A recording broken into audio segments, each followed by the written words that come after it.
today and allowing us to present to you. It is my honor to present and introduce Dr. Ramesh Grandhi. He is one of our cerebrovascular neurosurgeons with a specialty in endovascular neurosurgery. He's been with the University of Utah now just about a year. I can tell you he's a proud new fur dad and has an adorable puppy, as well as is enjoying being a newlywed. So we're really excited to have him out here and to be presenting to you guys. So thank you. Thank you. Jump in real quick. For those who are wanting EMS CEUs, we have a sign in. We can get it started. It's back there on the table. It's on a clipboard. We'll send that around. Feel free to sign up for the EMS CEUs, and we'll issue those through Upper County Ambulance for you. If you would like an email to you or some sort of special instruction, there's a scratch piece of paper on there. Write that note for me so I can take care of that for you. Thank you. Thank you for that. We're excited to offer everybody credit. Thanks, everyone. Hopefully, we'll do away with the microphone. And the goal of our talk tonight is to kind of build on a lot of the things that we've talked about during the day. And it's been a wonderful day. I've been basically sitting in the back during all of the Telestroke Go Live talks and discussions today, and it's been incredible. And it's great to partner with this wonderful group of people, and then also now this evening talk with some of the EMS and local physicians so that we can talk about a particular subsegment of the stroke population who we know deserves this best practice type approach with use of minimally invasive approaches to literally extract clots. So this minimally invasive approach is called endovascular mechanical thrombectomy. Okay, so I will refer to it as mechanical thrombectomy, intra-arterial therapy. I will refer to it as many different iterations of the same word, and I'll make sure to highlight it so that no one gets confused as to what I'm talking about. So starting off with some epidemiologic slides, stroke is certainly a big deal, with 1 out of 6 people having a stroke at some time in their life. 15 million strokes annually occur worldwide. Stroke is responsible for more deaths than a lot of diseases that we think are endemic and have a large mortality rate. So 15 million strokes a year is a huge number. And in America, about 800,000 people suffer a stroke every year. It kills about 150,000 patients a year in the United States. The estimated cost to the U.S. healthcare system is $34 billion. And just to kind of give you a map, there is certainly something called a stroke belt in America, particularly endemic to the Midwest and the South. It has a lot to do with risk factors and lifestyle. But what we do have to recognize is that stroke increases as people age. And as the population is aging and we're seeing the advancing of the baby boomer population, we're going to see stroke become more prevalent in even parts of this map that show a low incidence of stroke. So we have to keep that in mind, that stroke is going to be seen more and more often, even in healthier communities. Also, even though this prevalence of stroke is highest amongst older individuals, we do have to recognize that younger folks are having strokes.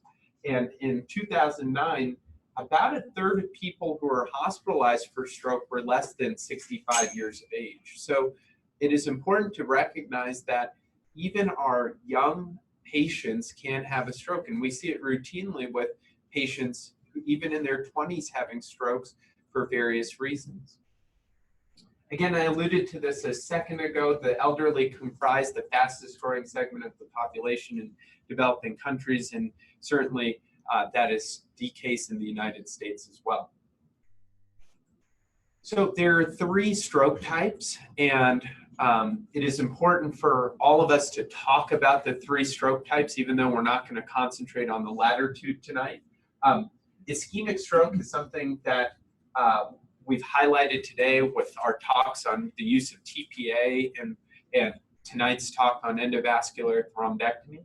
It basically means that a little blood clot will wedge into an artery, and the brain that is supposed to be perfused by that blood vessel is at risk of dying, just like a heart attack. So that's an ischemic stroke, and it constitutes 7 out of 8 strokes. Then people can have another type of stroke is an intracerebral hemorrhage, a brain bleed, if you will, or a hemorrhagic stroke. And that constitutes about 10% of strokes. And then finally, there's something called subarachnoid hemorrhage, which is typically caused by an aneurysm rupture or maybe a brain fistula. And that is a very small minority of strokes, about 3%, but that is also a stroke subtype, subarachnoid hemorrhage. So, but tonight we're going to really focus on ischemic stroke. So again, an ischemic stroke occurs when a blood clot lodges in a brain vessel and puts the brain that is supposed to be perfused by that blood vessel at risk of dying from lack of oxygen and nutrients. Where did these clots come from? Well, you guys probably know this right off the top of your head. We talk about our carotid arteries a lot to patients. We get ultrasounds to screen for carotid disease. So clots sometimes come from the neck vessels. Sometimes they come from more proximal brain vessels. So a clot can travel from a plaque that was located at a proximal brain vessel. It can flick off and go to a more distally located brain vessel. Finally, one key source of clots is the heart. So atrial fibrillation is certainly a risk factor for patients to develop ischemic stroke. That's why we have patients on warfarin and many of the new oral anticoagulants to reduce their stroke risk from the aberrant heart rhythm. And of course, there are unknown causes. We lump them sometimes into this category called cryptogenic stroke if we don't know what the underlying cause is. So it's important to talk the same talk and important for us to use the same nomenclature when we're talking about what this phenomenon of large vessel occlusion. So when we talk about doing mechanical thrombectomy for stroke, doing these minimally invasive catheter techniques to extract clots, we do them, generally speaking, in large vessels. So what are the large vessels? Well, they're the internal carotid arteries, which start up in the neck, and then they go through the skull, behind the eye into our brain. So the internal carotid arteries constitute large vessels. The internal carotid arteries break off behind the eye. One on each side, there's a branch that goes medially called the anterior cerebral artery.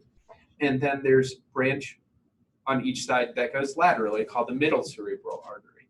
So we generally regard the internal carotid artery and the middle cerebral arteries as 2 key large vessels. Also, in the back of the brain, the vertebral arteries come together to form the basilar artery. The basilar artery subserves the blood to the brain stem and many of the important primitive structures of the brain. So the basilar artery is also considered a large vessel. Someone might say, well, hey, if a person has a clot that wedges right here into the anterior cerebral artery, you don't consider that, is that not considered a large vessel? For studies so far, that hasn't been considered a large vessel, but that is not to say that if a patient comes into our center, or if you transfer them with an ACA clot, that we would not go after that, because that can cause a disabling stroke. But for the purposes of studies and whatnot, these are the 3 key large vessels. And they're there. So this is a brain taken at post-mortem analysis, and this is showing the area of brain that dies from not just, this is a middle cerebral artery stroke, but I would venture to tell you that when we talk about the brain vessels, we talked about internal carotid arteries breaking into a middle cerebral artery, but this brain right here is probably a second order middle cerebral artery blood vessel. So what that means is it is a division of the main trunk.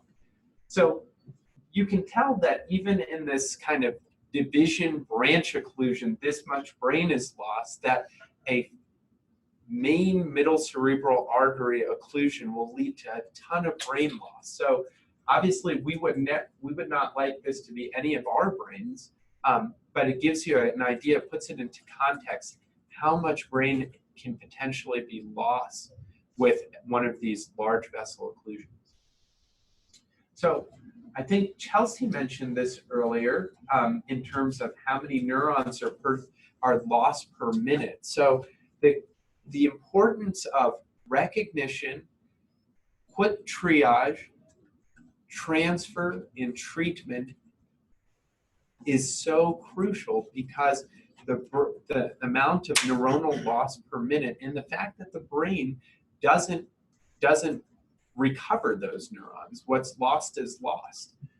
It's not like the liver. So now we want to keep talking about these important concepts. So with a large vessel occlusion, and in this patient, we have a blood clot that is in the M1 division. So there's an occlusion of the first order middle cerebral artery blood vessel. So frequently what happens is that there's an area of brain that dies. That is called the core. So it's just an area of brain that is maybe immediately distal to that clot that just dies off because it just needs that blood and it just isn't getting that blood and it dies off.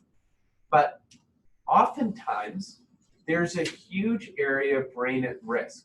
And why is this area of brain at risk and not dying?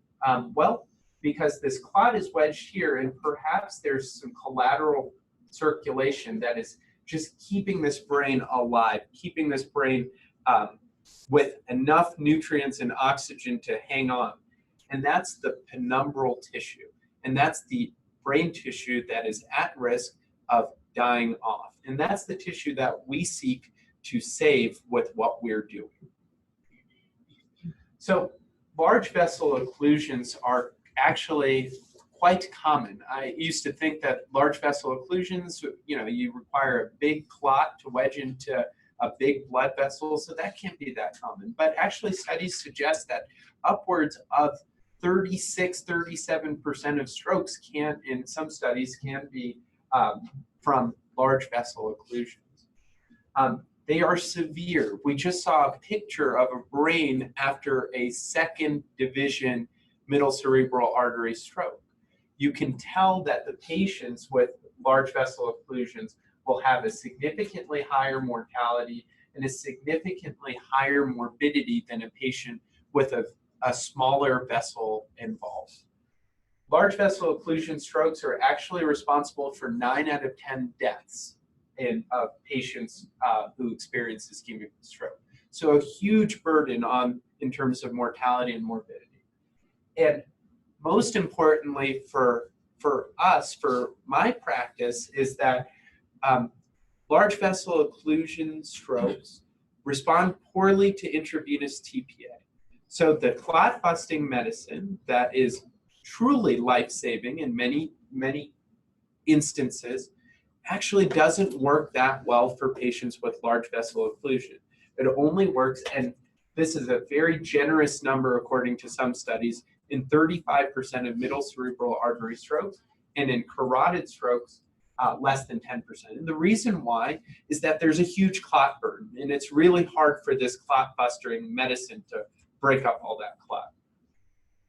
That being said, the purpose of this talk, and we'll talk about it again further, is not to diss IVTPA. No way, shape, or form. If a patient is an IVTPA candidate, they should receive it because upwards in MCA strokes, 1/3 of the time they don't have to have my bright smiling face looking at their groin at 2 o'clock in the morning and poking them and trying to extract this clot. So if they're eligible to receive it, maybe it'll work. And it's an important adjunct in the treatment of these patients.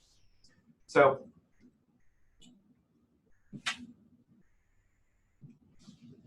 I don't know what's going on. Sorry. Do you mind? Thanks.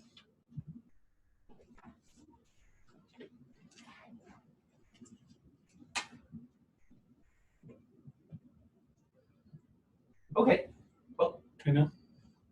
okay. So we've talked about this, that large vessel occlusions are severe. They respond poorly to intravenous thrombolytic therapy. And we know that successful outcomes are associated with opening up the blood vessels. So that is kind of our call to arms, that our goal is to go in and break up these clots. So we've talked a lot about medical management today. So intravenous TPA, alteplase is the clot busting drug used with stroke patients, been studied for 25 years.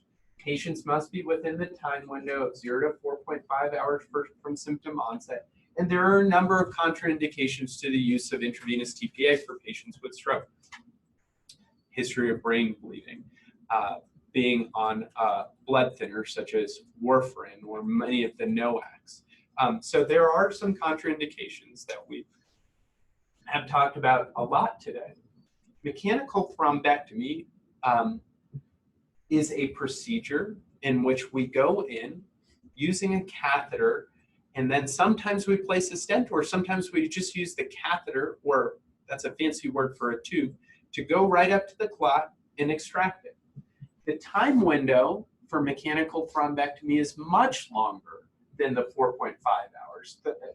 Some studies, we'll talk about it, have shown us that patients benefit upwards of 24 hours out. So that's very crucial. And mechanical thrombectomy can always be used as a piggyback therapy.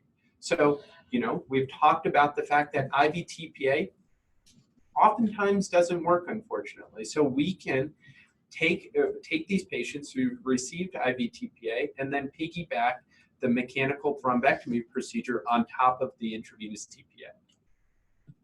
So the concept of doing this mechanical thrombectomy isn't particularly revolutionary, and it was first written up in 2002 when this patient had a internal carotid artery occlusion, and what they did is zipped up a catheter and just sucked through that catheter and just aspirated with a syringe and got the clot out. So it's not a revolutionary concept. There's been a significant evolution in the technology that we've used over the years, from that first case report in 2002 to what we use now, with many different iterations of devices. First, a slinky-like looking device, then we used a spear-type device, and then now we use a number of different stent devices. And we'll look at that right now.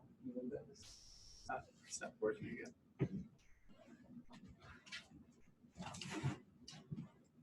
Sorry, guys. Okay. So before we talk too much about the various devices that we have at our disposal, let's just think through what a good device would be. Well, it's a device that works. It's a device that removes the clot totally, so that you don't have fragmentation of the clot to various parts, other blood vessels, and causing small strokes, right? We want to just extract the clot fully. We want to be able to do it well with one pass. We want to make it fast. We ideally would like to make it cheap. So over the years, they started studying these stents that should have been used for other reasons, and said that, hey, these stents actually work really well to remove clots. And what they did was they actually just, instead of allowing the stent to break off, which we sometimes use particular stents to break off to keep blood vessels open, they hard soldered it onto a wire and then said, let's use these stents to extract the clots. So we actually have 4 different stents or stent retrievers on the market that we use commonly in practice to remove clots. And this is how it works. So what you have here is a clot. You basically run a catheter up to the clot, you deploy a stent, and then you just pull the stent back into the catheter and then take the clot out. And this is a video of it in action. Could you help me?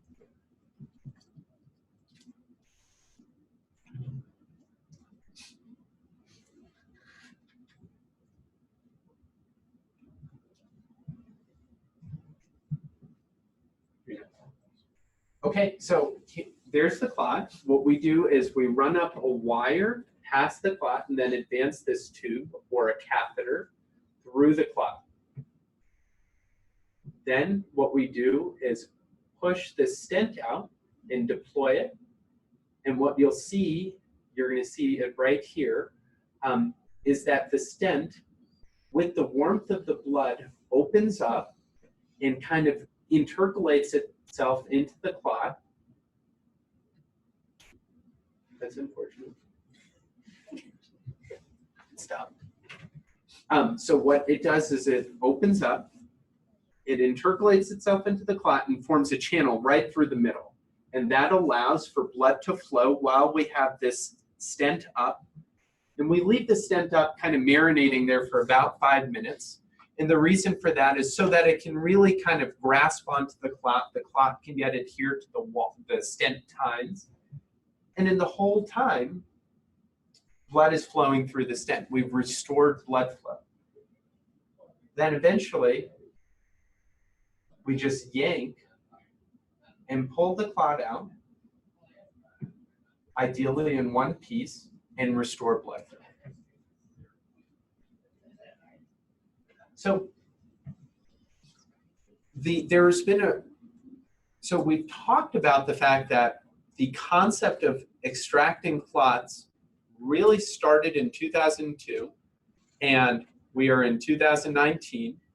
And what evidence did we have for patients benefiting from doing this? And in fact, it wasn't until 2015 that we actually had randomized clinical trials that proved the efficacy of this intervention in patients.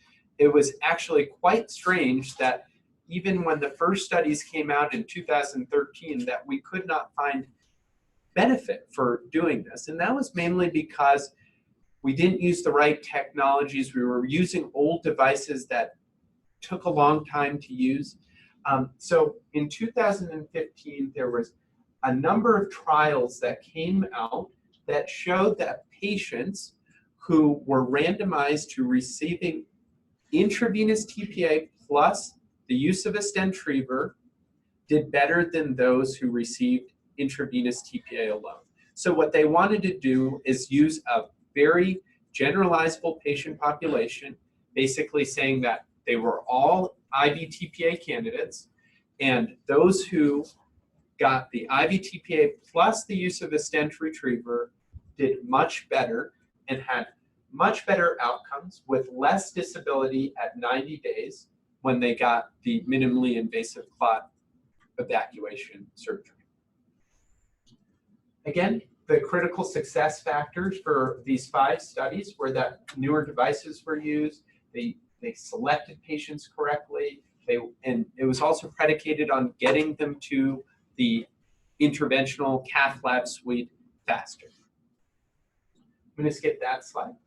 So this, I think, if there's one key slide from this presentation, I would say it's probably this one. Earlier today, we passed out a piece of paper. Jolene, I know, passed it out. And she illustrated how many patients benefit. I think it was 100 little humans on the page, and how many patients benefited with the administration of intravenous TPA for stroke. How many patients had no difference, and how many patients had a worse outcome. So we talk about that oftentimes being a number needed to treat. So based on these studies, the number needed to treat in order to have one additional stroke patient be independent at 90 days in one of these studies was 3 patients. 3 patients. There's very little things in medicine that we do in modern medicine that has a number needed to treat of 3. And we have this picture right here, not to argue with our cardiology friends, but everyone in the room knows that a person who has an MI or is presenting with chest pain, it goes without saying that there's a code heart or a code chest that goes off in the ER immediately. We have a 30-minute metric to get them to the cath lab, right? This is part and parcel of modern medicine. This is how many patients need to be treated for one patient to benefit in heart attack. And this is what we do in stroke. So it just proves that this technology, this procedure is just truthfully a game changer for the patients and patient care. Question. Yeah. You mentioned earlier that time to have this done was within 24 hours. And then you mentioned that with these studies, one of the things they tried to do was get them there quicker. What was the time to the treatment? So we'll touch on that in a second. Great question. Awesome question. Stop working. So in 2015, the guidelines suggested from the American Heart Association stated that there's class 1 evidence that if a person has a large vessel occlusion in the MCA or ICA and was less than 6 hours of onset and no infarct or bleed on CT, they should get a mechanical thrombectomy using a stent retriever. Okay, so importantly, as I said before, patients eligible for intravenous TPA should receive intravenous TPA even if intra-arterial mechanical thrombectomy is being considered. Because yet again, intravenous TPA does work in a subset of these patients, and it's very important to administer that, particularly in a place like Elko, where we're transferring patients. Perhaps that intravenous TPA is going to work during that 1 hour transfer process. We never know. And of course, we want to open up the vessel faster, right? So these are some criteria. Can you help me out again? I'm sorry. These are some criteria for which patients should receive endovascular thrombectomy. So I think we could probably talk ad infinitum all night long, but I think the best way of learning this is for you guys to see a patient in action. So here's a patient, 50-year-old male, who presented with right hemispheric ischemic symptoms. The NIH stroke scale score, which is the stroke scale that we use to measure the degree of deficit from the stroke, was 18. Intravenous TPA was administered at an outside hospital, and the patient was transferred to our facility. So we do a number of tests and scans upon arrival to our facility to determine exactly what's going on. So one of the tests that we order is this fancy CT scan called a CT perfusion. And remember, I said that this patient had right hemispheric brain symptoms. So that means left-sided body symptoms, maybe a left-sided facial weakness. So this CT perfusion that we order has 3 key components. I'm going to tell you to ignore the middle one. So what we look for is this component called mean transit time. So I'm going to just start asking random questions of people in the audience. I'm sorry. So if you have a blockage on the right side, is it going to take longer or shorter for blood to reach brain tissue on the right side if you have a blockage there? Perfect. Great. So this slide, or this picture right here, shows that it's taking longer. So what's on the left side of the page in CT scans, what's on the left side of the page is the right side of the brain. So this is the right side of the brain, and it's showing it's taking longer for blood to reach this side of the brain, okay? And then what we also look at is something called the cerebral blood volume analysis. This is just kind of a dirty picture just to see how much core, remember that word core, how much core has been infarcted. So what we do is we look at that good side of the brain, which is the left side of the brain or the right side of the page, and we look at the color, and we look to see if that color is pretty symmetric. There's maybe a little region here that's a little dark. So that represents the patient's core. So we look, question one in our mind is there a mismatch? Is there a difference between the area of increased main transit time and the area of core? And that answer is yes, right?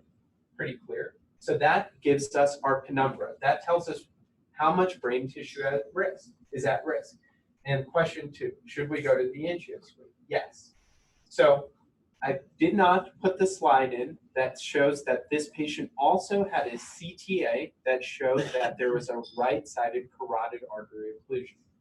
So this is what a carotid artery is supposed to look like. And this is this patient's carotid artery. It's a stump here.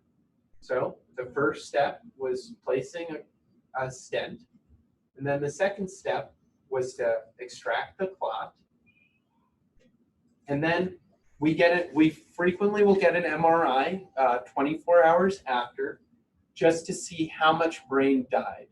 And we use a particular sequence called DWI to tell us what is the brain infarct. And if you remember back at the CT perfusion slide, I said that it showed that there was a core. There was a little area of dead brain to begin with. And notice, that's the only area of dead brain that we see. All of the area that was previously in red was saved. So this area, this area, this area, this area. So it's illustrative of the fact that we were able to save a significant amount of brain for that patient who's 50 years old. That's not old. So the management of stroke, well, if the patient does present within 4.5 hours and the brain CT head shows no evidence of hemorrhage and they're a candidate to receiving IVTPA, well, by all means, they should get IVTPA and then get these advanced imaging studies to prove that they have a large vessel occlusion and there's brain at risk and that we can work on that. Sure. But remember, there are pathways for patients who are not IVTPA eligible, or perhaps they present outside the window for IVTPA. So this is our kind of modern algorithm. And here's a patient. So before I ask to play this video, this is a guy who went to an outside hospital for a cardiac procedure. He underwent that procedure on like a Thursday afternoon, got to the floor late in the evening, and his wife around midnight noticed that he wasn't moving his left side, okay? She was a palliative care nurse and called out to the nurse's station and said, something's really wrong right now. And at the outside hospital, the docs got a CTA that showed that there is a right-sided brain problem. And you'll see what the neurologic manifestation of that is. So again, look for the left-sided body weakness. The other thing I will just tell you is also look at his eyes. His eyes are deviated to the right. So in stroke, with large vessel occlusion, your eyes will be deviated to the side of the stroke. And again, this is for large vessel occlusion. Would you mind playing that? So I'm asking him to smile. He's not able to smile with the right side. His eyes are deviated to the right. He's able to move his right side. I'm asking him to move his left side, and he can't do that. You can see his Band-Aid from his heart procedure. And again, he's not an IVTPA. He was not an IVTPA candidate. So his success, his improvement in neurologic outcome is totally predicated on opening up the blood vessel. Oops, sorry. So this is the first shot that we do. And you can see that there's an occlusion in the middle cerebral artery in the very proximal branch. You can see that there's no blood going to a significant part of his brain. This is a picture with that stent retriever up. You see that stent on a stick, and you can see very clearly that that's where the clot is, and there's blood flow now through the occluded blood vessel thanks to the stent retriever. So we open it up. There's his Goomba. And can you play this? This is 1 hour later. He's saying his name. He does not have much of a facial droop. He's able to lift his arms and legs. This is literally 1 hour later. Wow. So, and then we got an MRI, and this is all that remains of his stroke. Literally, this is the only amount of brain that is dead. So, and you saw that first picture with no contrast flowing to a significant portion of his brain. So, very good outcome for the patient.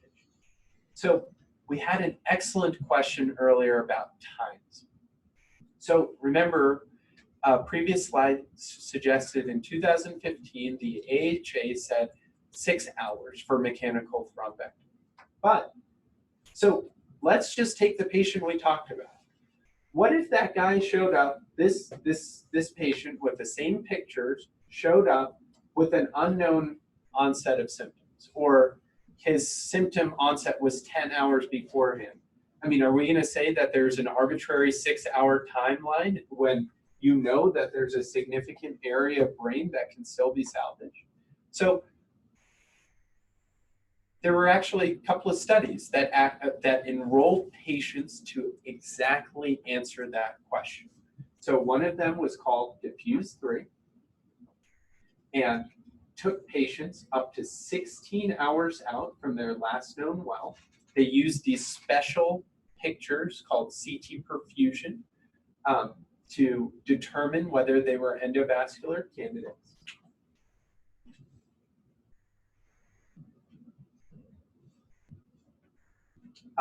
They took patients up to age 90. Their NIH stroke scale score had to be greater than 6, and they took patients up to 16 hours out. We used CT perfusion, but we used an actual processing software which made it really quick to analyze that picture. It actually really dumbs it down for us and tells us what the difference of core and penumbra is, and it gives you a quantifiable number. And what they found is that these patients did overwhelmingly better when they were taken to thrombectomy. And you have to realize these are patients who are presenting late. They are not candidates for IVTPA. So it's literally, they were randomized to aspirin and prayer versus thrombectomy. And well, prayer is important, but pulling this clot out is important too.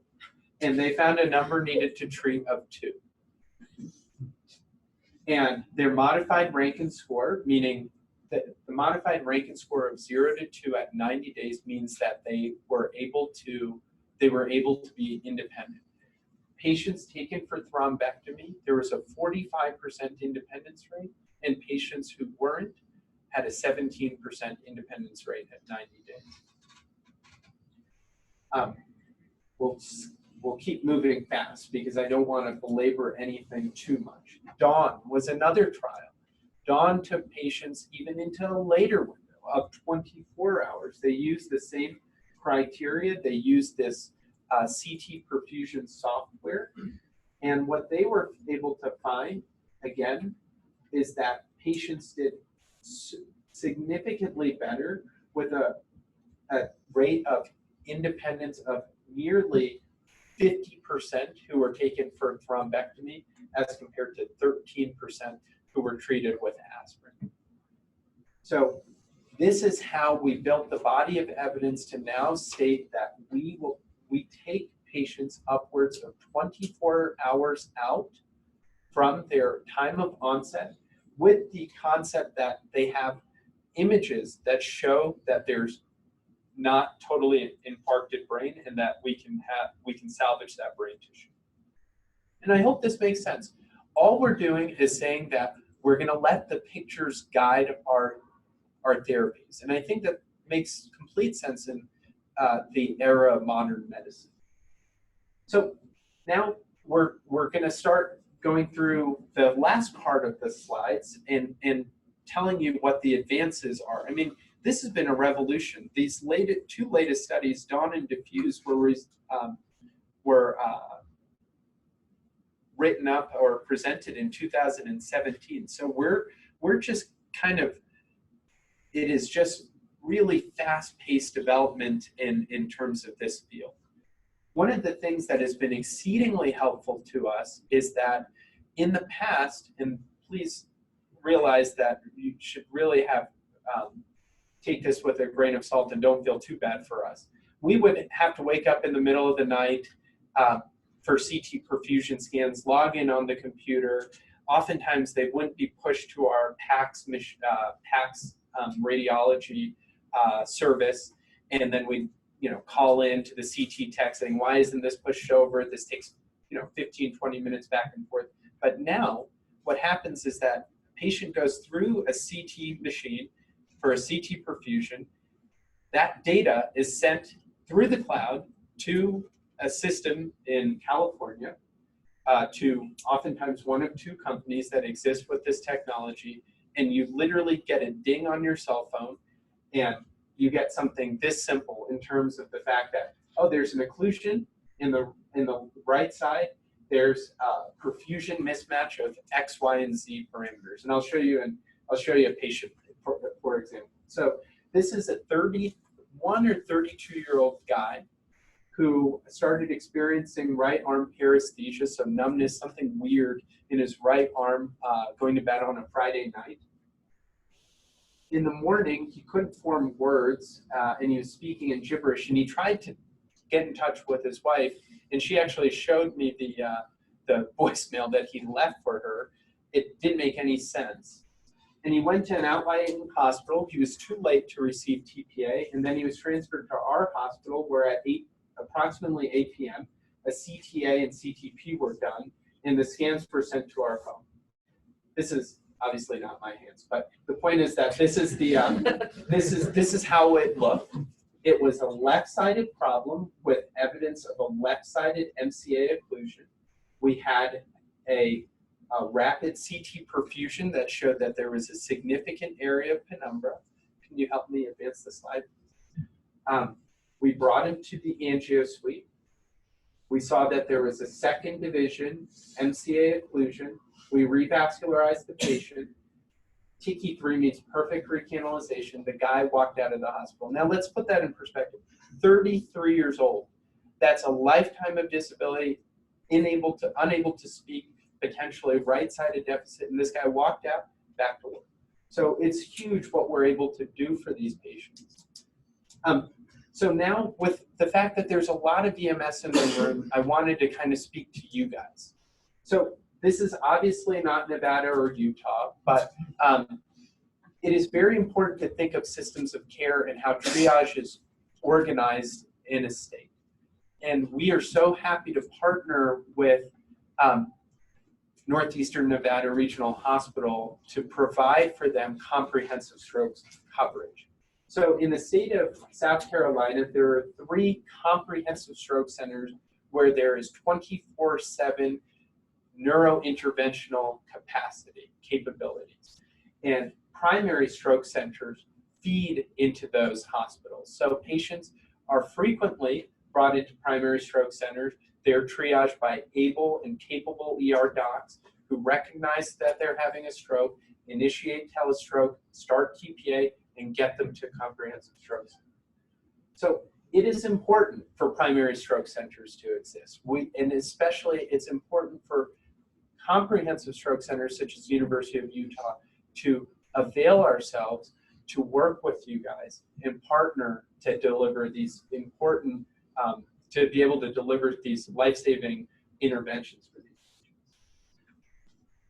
It's very important that hospitals listen to you guys, and I hope that with some of these slides, and we're going to go through a couple of educational slides, that you are armed with the knowledge to be able to say to the dispatch, hey, I'm pretty sure this guy is having a large vessel occlusion stroke. He can't move his entire left side. His eyes are deviated to the right. I know that I'm almost positive this is a large vessel occlusion stroke. What you say needs to be listened to, and priority must be given to those patients so that they can get the life-saving therapy that they need. And So this is what the concept of a primary stroke center is, and a comprehensive stroke center, that spoke hospitals exist with very capable doctors who can receive these patients, who can start IVTPA, who can initiate telestroke and get them to a hub where there's people like me on call 24/7 to help them. So we kind of talked about this. There's this concept of drip and ship. So we start IVTPA and ship them out the door with ideally a low, as Jalene called it, a low dido time, door in to door out time for after receiving, to get triaged and receive IVTPA and out the door.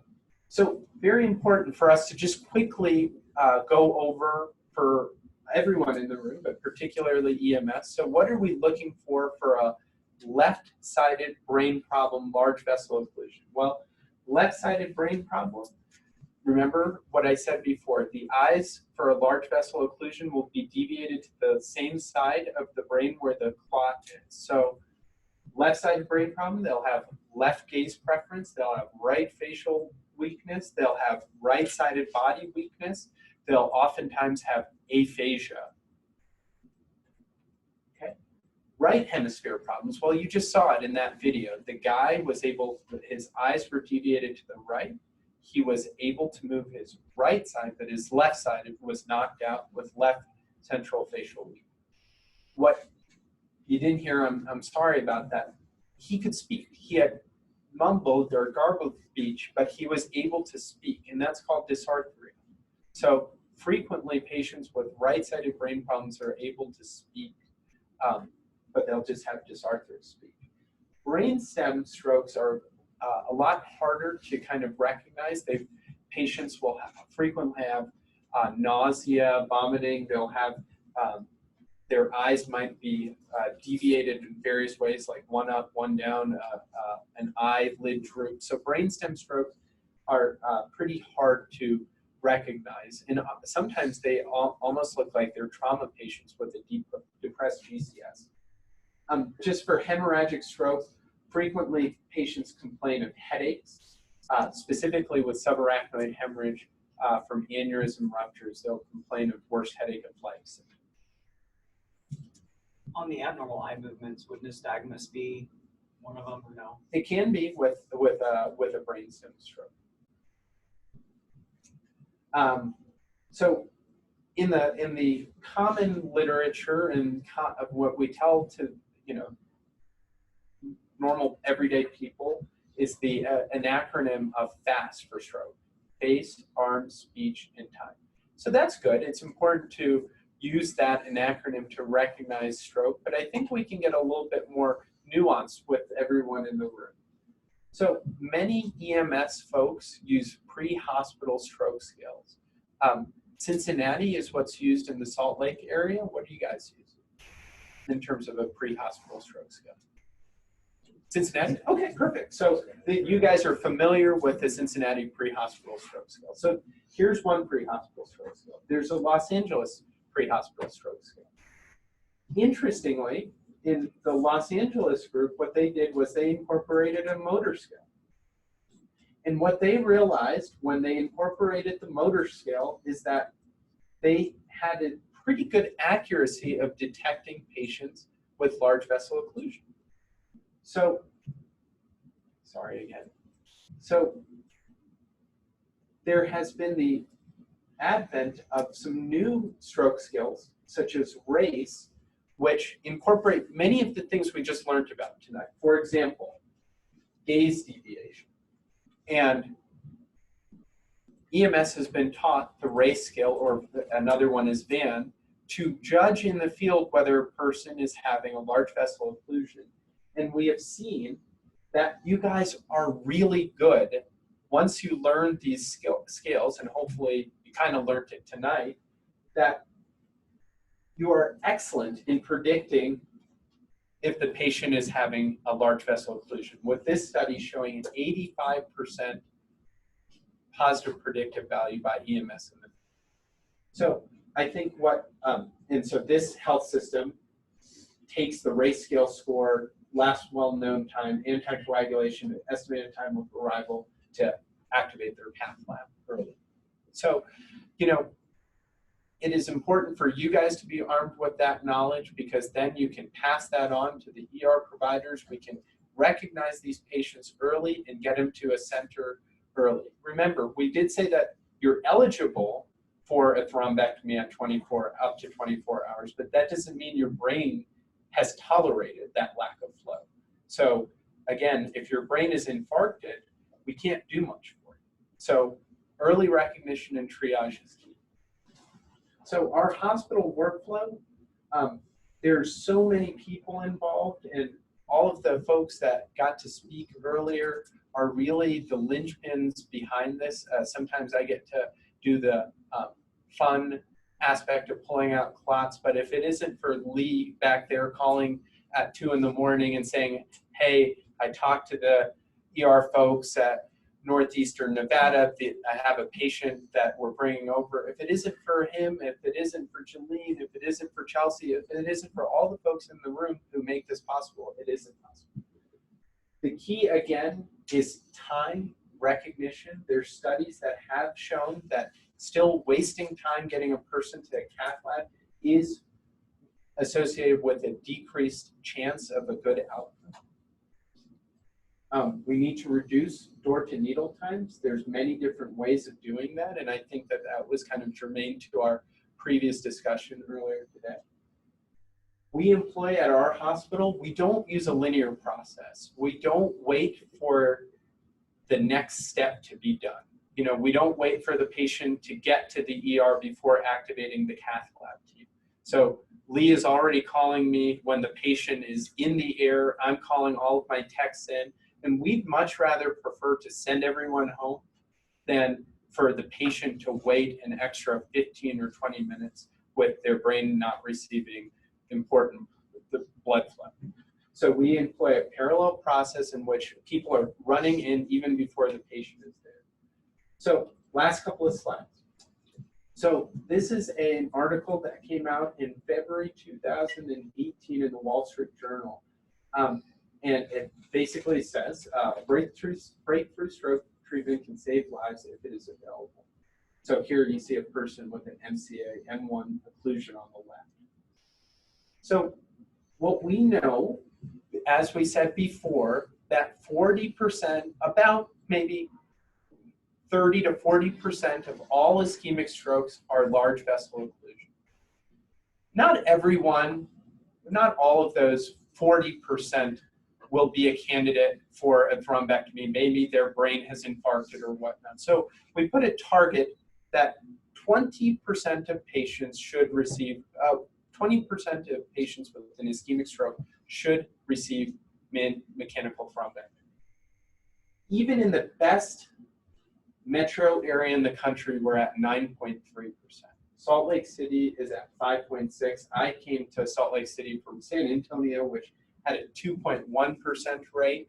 So the point in saying this is that we are still just kind of scraping the surface of being able to avail ourselves to these patients and deliver them this life-saving intervention. And it really is through great partnerships such as us with Northeastern Nevada as one example of how we can improve thrombectomy rates. We're not here to sell anything, or we have a partnership, but one good aspect of what we try to do is go out and share with our local EMS and our referring institutions our data. And we feel very strongly about sharing our data. So I apologize, this is a little old. Erin has the newer 2018 data that I need to get from her, but basically we've seen an increase in our stroke volume year to year. We have also, I feel helpless, sorry. This is not right. We did 64 thrombectomies last year, so a year to year increase of well over 10%. So this is the number of thrombectomies we did, so 64 out of a total of about 160. Our thrombectomy rate at for patients with ischemic stroke at University of Utah is about around 10%, and we should certainly keep working to drive that number higher by working in our local area and working with other referring facilities. What we're very proud of is this slide. I hope to say that this is my second favorite slide to share. Is what we want to do is show our data and what we're able to achieve. So when we compare, so again, this is the modified Rankin score. So 0 to 2 means independent function at 90 days. When we compare all hospitals that contribute to this repository called Get With the Guidelines, we see that amongst all US hospitals that contribute, a 44% rate of independence of patients with large vessel occlusions at 3 months. Sorry, this looks terrible with this slide, I apologize. We have a 64% rate of independent function at 3 months, so 20% higher.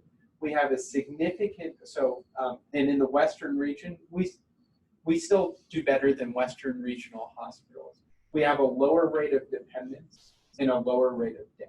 So we're particularly proud of that slide. And again, it isn't because, just because, you know, I'm very much replaceable, but it's because of really dedicated folks, rehab folks, that really work to delivering these patients great outcomes. So we're really thankful for the physical therapists, occupational therapists, rehab doctors that we work with.